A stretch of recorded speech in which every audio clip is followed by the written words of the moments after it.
इस वीडियो के अंदर एक क्वेश्चन आंसर ले रहे हैं। नाम नहीं, इन्होंने अपना यूज़र आईडी नहीं बनाया होगा इसलिए नाम नहीं दिख रहा है इनका। सब लोग पैसा म्यूचुअल फंड में डालेंगे तो ओवरलोड हो जाएगा। जो बैंक का हुआ है, हर कोई एफडी कर रहा था, रोटेशन फंस जाएगा तो सेम म्यूचुअल फंड का रिटर्न पे अफेक्ट होगा।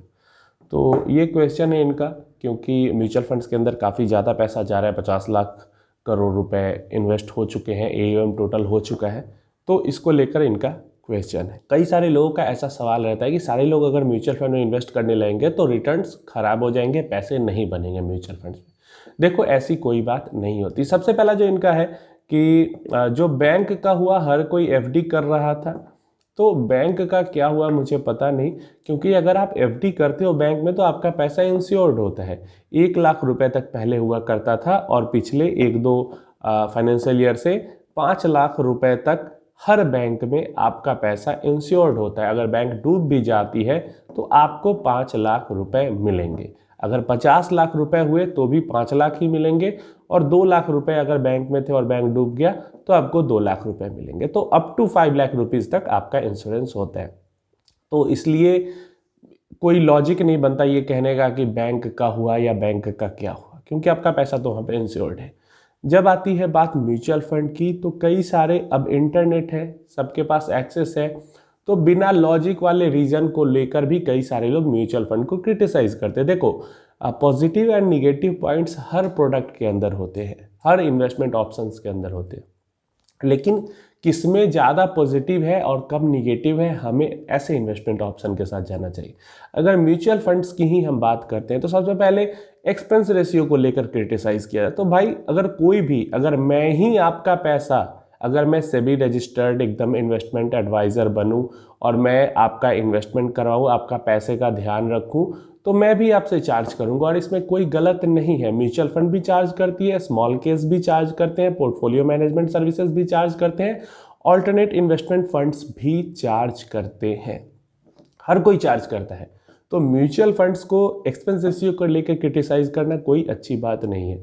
दूसरा, 2% 2.5% एक्सपेंस रेशियो, जो भी ऐसे वीडियो क्रिटिसिज्म वाले बनाते हैं वो लोग बोलते रहते हैं। तो आज के ज़माने में लगभग म्यूचुअल फंड, इक्का दुक्का म्यूचुअल फंड ही मिलेगा जिसके डायरेक्ट प्लान में 2% का एक्सपेंस रेशियो हो, नहीं तो लगभग म्यूचुअल फंड्स के direct plans, actively managed event के डायरेक्ट प्लान के एक्सपेंस रेशियो 1% से कम है, कई के तो 0.5% के आसपास है, जो कि बहुत कम एक्सपेंस रेशियो होता है।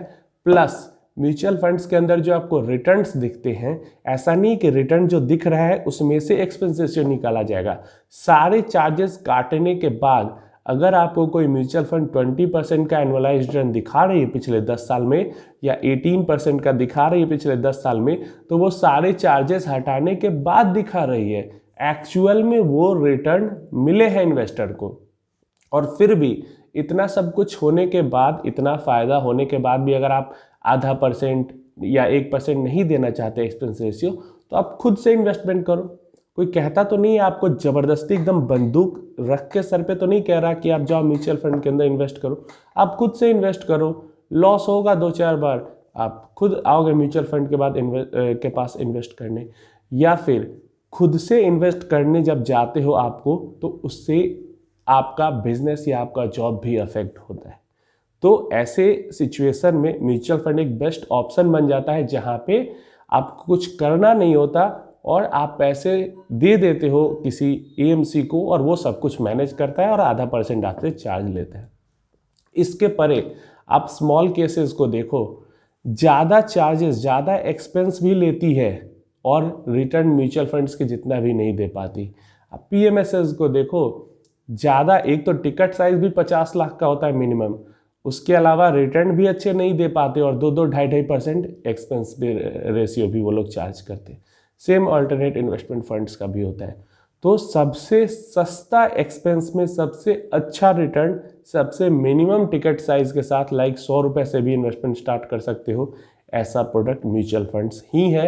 एंड ये सबसे बड़ा प्लस पॉइंट है तो है, चाहे कोई माने या ना माने। अब बात आती है कि सारे लोग अगर म्यूचुअल फंड के अंदर इन्वेस्टमेंट करना शुरू कर देंगे तो रिटर्न्स कर, सबसे पहले तो सारे लोग म्यूचुअल फंड्स के अंदर इन्वेस्टमेंट करना शुरू नहीं करेंगे। अभी भी कितने लोग 10 करोड़ ज़्यादा से ज़्यादा आप समझ लो कर रहे होंगे, उससे ज़्यादा नहीं। और इंडिया की पॉपुलेशन अभी भी तो 150 करोड़ है। इतना अवेयरनेस फैलने के बाद जब आप लोगों को लग रहा है कि इतने सारे लोग इन्वेस्टमेंट कर रहे हैं, इतना ज़्यादा इन्वेस्टमेंट कर रहे हैं, फिर भी 150 करोड़ में से 10 करोड़ लोग भी इन्वेस्टमेंट नहीं कर रहे हैं म्यूचुअल फंड्स के अंदर। पहला तो ये चीज़ आती है। तो सब लोग नहीं कर सकते। मेरे ही जान पहचान में कितने लोग इन्वेस्टमेंट करते हैं? 2-4 लोग बस। एक तो लोग समझते नहीं इस चीज़ को, दूसरा समझते हैं तो भी नहीं करना चाहते, अभी भी उनको डर लगता है या समझ में नहीं आता।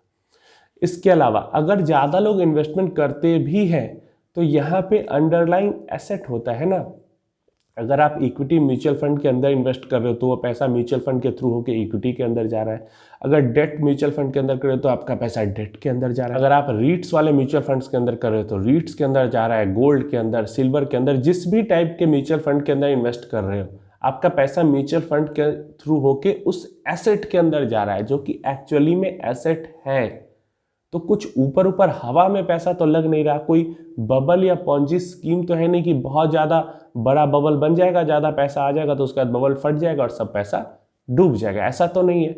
म्यूचुअल फंड्स के थ्रू पैसा आपका एक्चुअली इन्वेस्ट होता है किसी कंपनी के अंदर या रियल एस्टेट के अंदर या फिर गोल्ड सिल्वर, कहीं भी एक्चुअली में इन्वेस्ट होते हैं। तो ऐसे में वहाँ पे हार्ड एसेट है, तो पैसा ऐसे ही कहीं नहीं जाने वाला।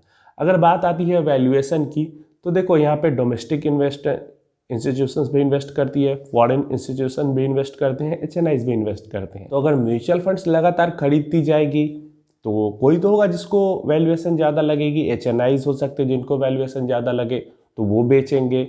FIIs है, FPIs है, जिनको ज़्यादा अगर वैल्यूएशन लगेगी तो वो बेचेंगे। या फिर जब FPIs लगातार खरीदेंगे, HNIs ज़्यादा खरीदेंगे तो डोमेस्टिक इंस्टीट्यूशंस बेचेंगे। तो हर कोई बेचता खरीदता रहेगा और इस कारण से आपको जो लगता है कि बहुत ज़्यादा पैसा अगर आते जाएगा तो वैल्यूएशन एकदम एक्सट्रीम हाई हो जाएगी, तो वैसी नहीं होगी, क्योंकि हर टाइम पे सब कोई खरीदता ही नहीं रहता है। ट्रेड पॉसिबल ही तभी होता है जब एक इंसान खरीदना चाह रहा है और दूसरा इंसान सेम टाइम पे उसी प्रोडक्ट को बेचना चाह रहा है, तभी तो ट्रेड हो पाता है। तो ऐसे में एक्सट्रीम हाई वैल्यूएशन कभी नहीं होगी। कभी लार्ज कैप का वैल्यूएशन हाई होगा, कभी मिड कैप का होगा, कभी स्मॉल कैप का होगा, वैसे ही सेक्टोरल भी रोटेशन मनी का होते रहेगा। तो इसलिए आपको परेशान होने घबराने की ज़रूरत नहीं है।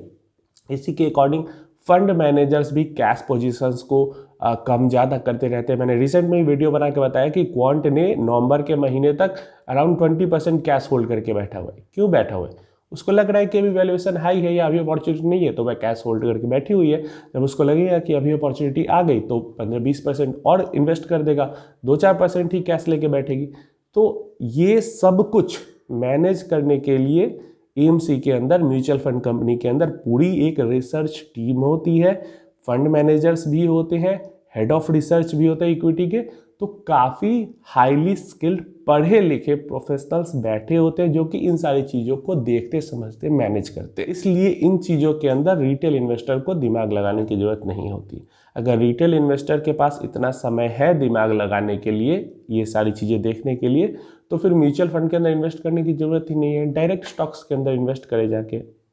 और जब म्यूचुअल फंड के अंदर इन्वेस्ट कर रहा है, मतलब समय की कमी है, तो अपने जॉब बिजनेस पे ध्यान देना चाहिए।